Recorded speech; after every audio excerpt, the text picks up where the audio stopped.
و آله و سلم. و بسم الله الها تیز کن تیغ زبانم را، و بسم الله الها تیز کن تیغ زبانم را، بر رحمان و رحیم نصرت قرین گردان دهانم را. بخوانم من آیت از مغز جانم، برای آن خدای مهربانم.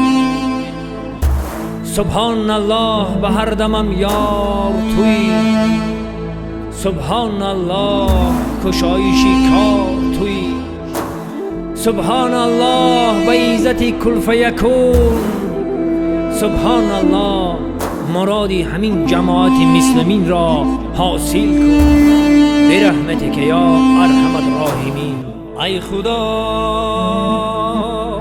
عبادة عظيمة وقربة جليلة بدأها سبحانه بنفسه الكريمة وثنى بملائكته المسبحة بقدسه وأمر بها المؤمنين من خلقه.